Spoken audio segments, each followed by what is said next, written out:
नमस्ते, स्वागत है आप सभी का पीजे व्लॉग्स में। आप सभी को गणपति एवं हरतालिका तीज की हार्दिक शुभकामनाएं। तीज की तैयारी तो बहुत दिनों से चल रही थी। ले चलते हैं आप लोग को अपने दूसरे घर। चलिए आप लोगों को भी दिखाते हैं तीज के पहले की थोड़ी बहुत तैयारियां। इस बार बैक टू बैक इतने सारे त्योहार साथ में पड़ गए कि कुछ समझ ही में नहीं आ रहा था प्रिपरेशन किसकी करें। चलिए सबसे पहले श्रृंगार से शुरू करते हैं। एक एक करके सारे 16 श्रृंगार इकट्ठा करने थे। फिर यहाँ पे हम लोग स्टिक वगैरह फाइनल करी और भी चीज़ें फाइनल करी, लेकिन जब बिलिंग का टाइम आया तो उसने बताया उसके पास सब कुछ आउट ऑफ स्टॉक है।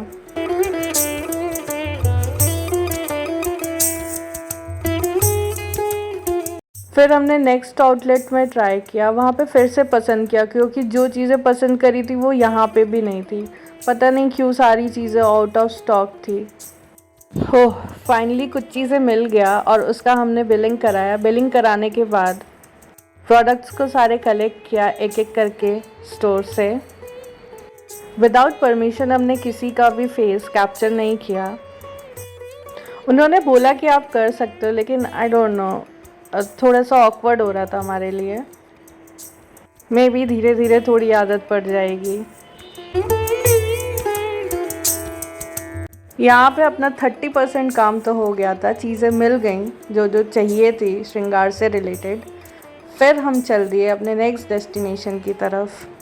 लोकल मार्केट ऑलरेडी जाते जाते काफ़ी देर हो गया था। तीज के पूजा में जो मंडप सजता है उसमें सबसे इम्पॉर्टेंट केले का पत्ता उसके स्टेम के साथ होता है।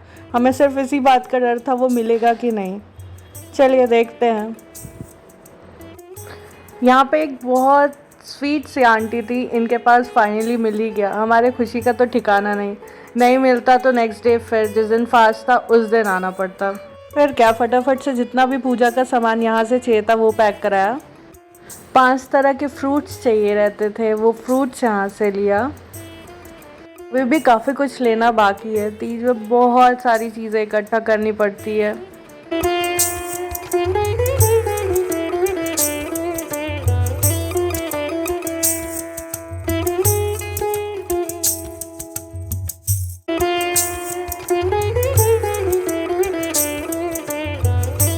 फिर यहाँ पे हमें गणपति जी का वर्कशॉप दिखा। यहाँ पे कई सारे लोग गणपति जी की मूर्ति बना रहे थे। ये तो हमारे लिए मोमेंट ऑफ द डे हो गया। हमने कई दिन से सोचा था कि हम जाएंगे और देखेंगे कैसे गणपति जी की मूर्ति बनती है। हमने ओनर को बताया कि हमें मूर्तियाँ खरीदनी नहीं है, हमें सिर्फ देखनी है। मैंने ओनर से परमिशन लिया कि फ़ोटोज़ या वीडियो कैप्चर कर सकते हैं, तो उन्होंने बहुत स्वीटली रिप्लाई किया कि आपका जितना मन करे आप उतना ले सकते हैं, कोई प्रॉब्लम नहीं है, और आप अंदर जाके भी देख सकते हैं। और ये देखिए आप भी, इतनी सुंदर सुंदर यहाँ पे मूर्तियाँ थी। इतने प्यारे प्यारे छोटे छोटे से हाथ पैर, उनके नेल्स इतने सुंदर लग रहे थे, बहुत ही सुंदर। इतना टाइम बिताने के बाद बहुत ही ज़्यादा काम और रिलैक्सिंग लग रहा था। वहाँ से तो आने का मन ही नहीं कर रहा था, लेकिन अभी भी काफ़ी सारी चीज़ें बाकी है जो इकट्ठा करनी है, ख़रीदनी है, और टाइम कम था, देर होती जा रही थी। ऐसा लग रहा था मार्केट बंद हो जाएगा। यहाँ पे तो इतने सारी चीज़ें थी कि लग रहा था सब कुछ खरीद ले। गणपति के वजह से मार्केट की तो वाइब ही अलग थी। बहुत सारी चीज़ें, इतने सारे डेकोरेटिव सामान, ऐसा लग रहा था एक एक चीज़ करके सब कुछ ले ले। लेकिन अभी हमको ज़रूरत थी सिर्फ शंकर जी के, पार्वती जी के श्रृंगार का सामान और उनके वस्त्र, तो यहाँ से वो लिया।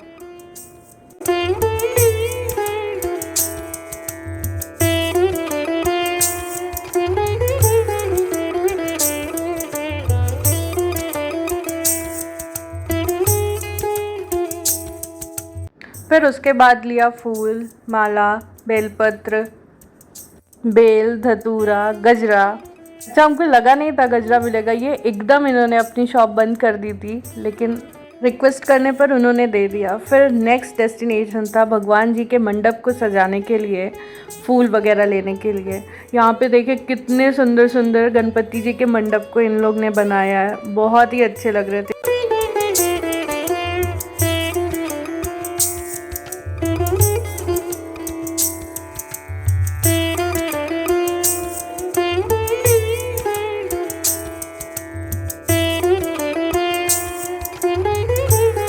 फटाफट यहाँ से फूल वगैरह लिया। फिर नेक्स्ट हम लोग को मिठाई और पान वगैरह भी लेना था और दुकान सारी बंद होने वाली थी। फिर जल्दी जल्दी करके फिर हम लोग गए। फाइनली हम लोग को मिठाई वगैरह मिल गया। गणपति के कारण बहुत सारे वैरायटी के मोदक यहाँ पे थे, सब बहुत ही टेस्टी लग रहे थे। भाई ज़िंदगी में एक ही टेंशन नहीं है, अब ये टेंशन हो रहा था कि 12 बजे के पहले खाना खाना है, उसके लिए भी देर हो रही थी। इतना सब कुछ लेने के बाद थक अलग से गए थे और दूसरा घर पे बनाने का टाइम भी नहीं था। फिर हम लोग ने डिसाइड किया कि फिर बाहर खाते हैं। 11:15 हो गया था और भूख बहुत ज़ोरों की लगी थी। यहाँ पे इतनी क्यूट सी बच्ची थी, पता नहीं क्यों नो बोल के भाग गई। सबसे पहले यहाँ पे हम लोग ने मसाला पापड़ और सूप ऑर्डर किया। इतनी तेज़ भूख लगी थी, सब फटाफट से टूट पड़े खाने के लिए। यहाँ पे हम लोग अपने ऑर्डर का वेट करते हुए बहुत ही सीरियस डिस्कशन चल रहा था कि किस तरीके से फटाफट से खाना टाइम के अंदर खा लिया जाए। और फिर फाइनली हमारा खाना आ ही गया। Wait is over. अब यहाँ पे देखिए, इतना क्यूट था जो हम लोग को खाना सर्व कर रहा था और बहुत ही छोटा लग रहा था। ऐसा लग रहा था कि अंडर एज है और यहाँ पे काम कर रहा है। मिस्टर हस्बैंड वो तो ऐसे देख रहे थे कि बेचारा शर्मा ही गया। क्या हुआ, आप लोग भी धोखा खा गए? जब हम लोगों ने उसका नेम प्लेट पढ़ा तो नाम था गायत्री। वो लड़की थी, बहुत ही स्वीट एंड क्यूट थी वो। फिर हम लोग ने बहुत सारी बातें करी और अपने खाना को एंजॉय किया। फिर गायत्री से भी ढेर सारी बातें करी। उसने बताया कि सभी लोग कंफ्यूज हो जाते हैं। अब देखिए यहाँ पे ऐसा बेवकूफ़ बना हम लोगों का। Being new so called wedding blogger, प्राण जाए बट फ्रेम के एस्थेटिक ना जाए। यहाँ पे एक रोज़ के फ्लावर का वास था। श्रद्धा उसको हाथ से उठा के सेट कर रही थी, तभी एक वेटर आया। उनको लगा कि ये प्रॉब्लम कर रहा है, स्पेस नहीं है, तो वो उठा के लेके चले गए। उनको कैसे बताया जाए कि हम अपने फ्रेम में सेट कर रहे थे। अब उनको हम लोग बुला रहे तो वो सुन भी नहीं रहे हैं। तो हमारा तो बहुत बड़ा यहाँ पे पोपट हो गया। गाइस अब आपको फ्लावर्स नहीं दिखेंगे फ्रेम में। तो बस हम लोग इसी बात पे बहुत हंस रहे थे कि सब छोड़ छाड़ के पहले श्रद्धा को पकड़ते कि क्यों वास उठाया, पहले इनसे निपटते हैं। व्लॉगिंग गई भाड़ में, देखा जाएगा बाद में क्या होगा। पहला मुद्दा तो अभी वास है। वास को कैसे वापस ले आया जाए। और यहाँ पे हमारी हंसी है कि रुकने का नाम ही नहीं ले रही है। उसी में बाहर से कोई स्टाफ आया, वो बोले कि हैप्पी मोमेंट्स को कैप्चर करना है। उन्होंने पिक्चर लेने का रिक्वेस्ट किया। हम लोगों को हंसता देख वो भी बहुत हंसने लगे। फिर हम सब लोग बहुत हंसे। फिर पॉज लिया, फिर उन्होंने फ़ोटो कैप्चर किया। बस फिर फटाफट खाना ख़त्म करके हम लोग घर के लिए निकल पड़े।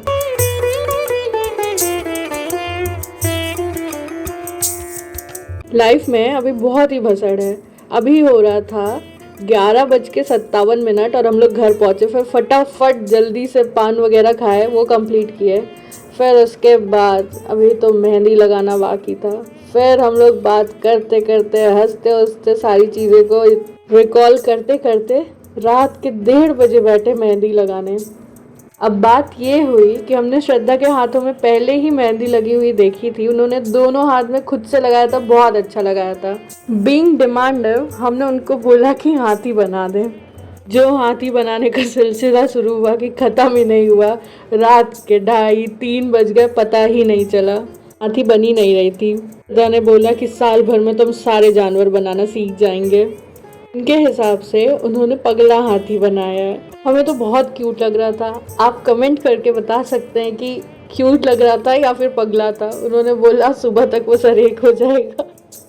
अब आप लोग यहाँ तक आ ही गए हैं तो आशा है आप लोग को भी देख के ये सब मज़ा आया होगा।